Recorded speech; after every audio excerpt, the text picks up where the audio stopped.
La fase móvil es conducida a través de la columna mediante la presión de un cilindro de gas. Una fuente de gas a baja presión se necesita para generar altas presiones en el líquido. La disposición de las válvulas permite rellenar rápidamente la cámara del solvente, cuya capacidad está sobre los 70 mililitros, proporcionando flujo de fase móvil de manera continua. Este es un método sencillo de amortiguación, que contiene un fuelle flexible o un gas compresible en la porción superior cerrada de un tubo en T, para así poder absorber parte de la energía de pulsación, ya que la mayoría de los detectores utilizados en HPLC son sensibles a variaciones de flujo. Cuando la bomba se rellena de esta energía, se libera para ayudar a suavizar las pulsaciones de presión. Los amortiguadores electrónicos de pulsos proporcionan una carrera hacia adelante rápida y corta del pistón y enseguida la carrera rápida de recarga de la bomba. El pequeño impulso hacia adelante amortigua el pulso de flujo, llevando disolvente a la presión del sistema. Control de caudal y del sistema de programación. Dispositivo controlado por ordenador que permite medir el caudal mediante la determinación de la caída de presión a través de un restrictor colocado en la salida de la bomba. Cualquier diferencia entre la señal y un valor preestablecido se utiliza para aumentar o disminuir la velocidad del motor de la bomba. La mayor parte de los instrumentos pueden variar la composición del disolvente, bien sea de forma continua o bien de forma escalonada. A menudo, el factor limitante en la precisión de las medidas en cromatografía de líquidos es la reproducibilidad con que se puede introducir la muestra en la columna. El problema se agrava por el ensanchamiento de la banda que acompaña la sobrecarga de la columna. Por ello, los volúmenes que se emplean han de ser muy pequeños, de unas décimas de microlitros a tal vez 500 microlitros. Además, se debe poder introducir la muestra sin despresurizar el sistema. En cromatografía de líquidos, el método más ampliamente utilizado para la introducción de la muestra utiliza bucles de muestra, como el que se muestra en la imagen. Estos dispositivos están normalmente integrados en el equipo cromatográfico y hay bucles intercambiables que permiten la elección de tamaños de muestra desde 5 a 500 microlitros. Con bucles de este tipo se puede introducir la muestra a presiones de hasta 500 kilogramos por centímetro cuadrado, con una precisión relativamente de unas décimas por ciento. También existen válvulas de inyección de micromuestras, con bucles con volúmenes de 0.5 a 5 microlitros. La introducción de la muestra se lleva a cabo en dos etapas. La primera consiste en cargar la muestra con ayuda de una jeringa manteniendo la válvula en la posición que se muestra en la imagen del lado izquierdo. Y la segunda etapa se gira la válvula para hacer pasar el diluyente hacia la columna. Las características del inyector. Estas son que introducen la muestra en la columna como una banda lo más estrecha posible. Estas suelen ser de un fácil manejo, dan lugar a resultados reproducibles, tanto en la cantidad de muestra inyectada como en el ensanchamiento que origina la banda cromatográfica. Son capaces de trabajar a presiones elevadas y fundamentalmente existen dos tipos de inyectores manuales, los cuales son los de jeringa y los de válvula. El inyector con jeringa, estos inyectores, en la introducción de la muestra en la columna, esta es realizada por medio de una jeringa cuya aguja entra en el sistema cromatográfico a través de una membrana o septum, lo que le permite depositar la muestra en la cabeza de la columna. Las ventajas de este tipo de inyector radican en su facilidad de construcción y en que permiten sacar todo el partido a la eficacia ofrecida por la columna. Por el contrario, las desventajas son inyectores que presentan una gran falta de reproducibilidad. Estos tienen una presión de trabajo limitada y son de gran dificultad de manejo. Las características de las columnas para cromatografías de alta resolución son que estas columnas para estas técnicas se construyen peculiarmente con un tubo de acero inoxidable de diámetro interno uniforme, aunque en algunas ocasiones estas suelen ser construidas con tubos de vidrio de paredes resistentes o con polímeros, como el poliéter etercetona. Además, También hay columnas de acero inoxidable cuyo interior está revestido con vidrio o, como ya he dicho, el poliéter etercetona. Estas están disponibles en cientos de columnas de diversos precios y rellenos. Las características de columnas analíticas son que tienen una longitud entre 5 y 30 centímetros. Normalmente las columnas son rectas y estas se pueden alargar, si es necesario, acoplando así dos o más columnas. El diámetro interno de las columnas a menudo es de 4 a 10 milímetros. Los tamaños de las partículas de los rellenos más comunes son de 3, 5 y 10 micrómetros. Los tipos de relleno de la columna, en estos encontramos dos tipos. Está el tipo pelicular y el de partícula porosa. En el caso del pelicular, este consiste en bolas de vidrio o de polímero, no porosas y esféricas con unos diámetros característicos de 30 a 40 micrómetros. En la superficie de estas bolas se deposita una capa delgada y porosa de sílice, alúmina o de una resina de intercambio iónico. Para algunas aplicaciones se aplica un recubrimiento adicional, este constituido por una fase estacionaria líquida que se mantiene fija por absorción. Las bolas también se pueden tratar químicamente para obtener una capa superficial orgánica. Por lo general, los rellenos peliculares se utilizan ampliamente en las precolumnas y no en las columnas analíticas. En el caso de las partículas porosas, estas, mediante los típicos rellenos utilizados en la cromatografía de líquidos, están formados por micropartículas porosas con diámetros entre 3 y 10 micrómetros y con la menor dispersión posible para un tamaño determinado. Las partículas son de sílice, alúmina o resinas de intercambio iónico, aunque la sílice es el material que se utiliza más comúnmente.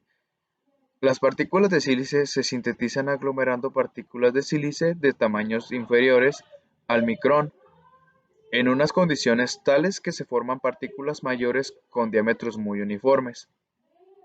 Las partículas que resultan se recubren muchas veces con partículas orgánicas. Estas se unen química o físicamente a la superficie.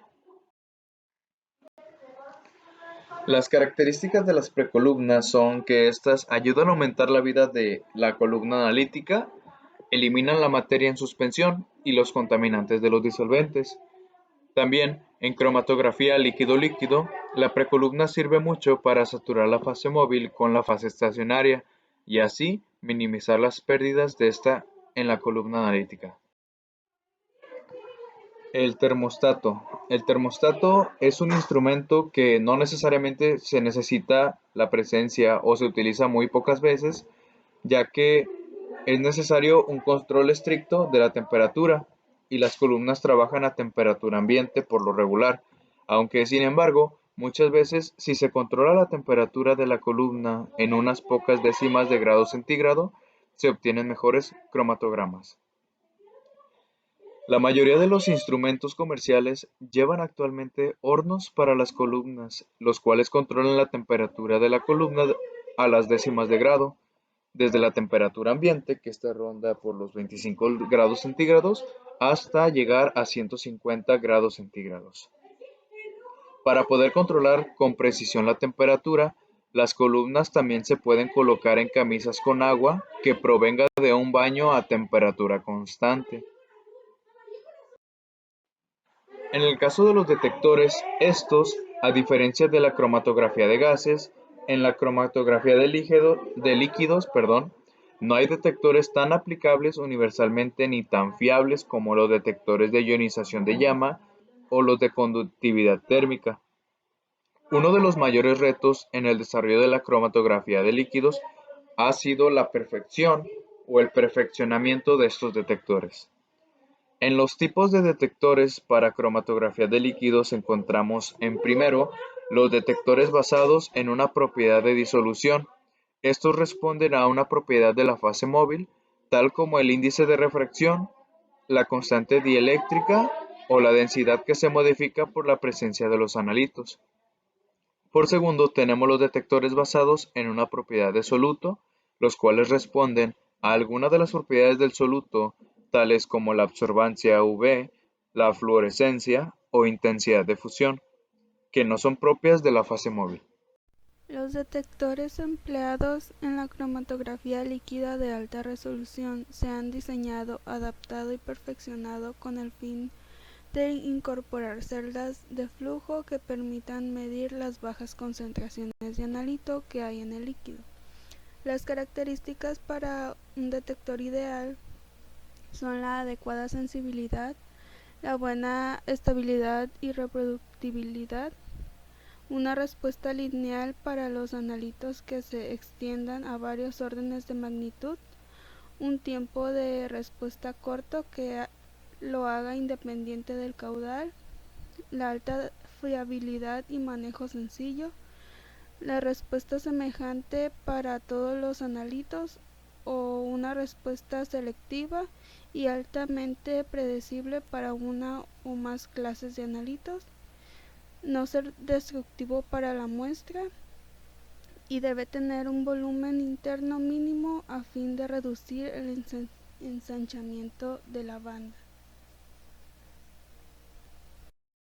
Los detectores de absorbancia se dividen en dos: los que utilizan dispositivos de doble haz en los que uno de los haces pasa por la cubeta de flujo y el otro a través de un filtro que reduce su intensidad, y los que utilizan instrumentos de un solo haz. Las medidas de intensidad del disolvente se almacenan en la memoria de un ordenador y al final se recuperan para el cálculo de la absorbancia.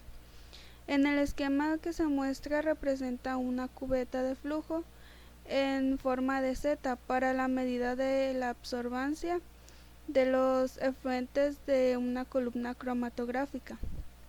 Para minimizar el ensanchamiento de la banda extracolumna, el volumen de las cubetas es lo menor posible, del modo que los volúmenes se limitan por el común de 1 a 10 microlitros y las longitudes de la cubeta de 2 a 10 milímetros. La utilización de las cubetas de este tipo está restringida a presiones no mayores a los 50 kilogramos por centímetro cuadrado. Los detectores de absorbancia ultravioleta con filtros es el detector de absorción más sencillo. Emplea una lámpara de mercurio como fuente y una serie de filtros para aislar la intensa línea a 254 nanómetros con la que se mide la absorbancia. En algunos equipos también se pueden utilizar las líneas a 250, 313, 334 y 365 nanómetros empleando otros filtros. Este tipo de detector se utiliza de forma restringida para aquellos solutos que absorben a alguna de estas longitudes de onda. Algunos grupos funcionales orgánicos y diversas especies inorgánicas exhiben una banda ancha de absorción a una o más de estas longitudes de onda. Detectores de absorbancia ultravioleta con monocromadores. Estos permiten realizar el análisis seleccionando una o varias longitudes de onda en la región de interés. Son detectores que consisten en un espectrofotómetro de barrido con una red entre sus componentes ópticos. Algunos se limitan a la radiación ultravioleta, mientras que otros abarcan la radiación ultravioleta y la visible. Se puede elegir varios modos operacionales. Por ejemplo, se pueden obtener el cromatograma completo en una sola longitud de onda para cada pico. En este caso se debe emplear el control por ordenador para seleccionar la mejor longitud de onda para cada compuesto eluido. Cuando se desean los espectros completos con fines de identificación, se puede parar el flujo del eluyente durante un tiempo suficiente para que permita el barrido de longitudes de onda de la región de interés. Los detectores espectrofotométricos de ultravioleta más potentes son los instrumentos de serie de diodos. Este tipo de instrumentos permiten recoger los datos de un espectro completo en aproximadamente un segundo.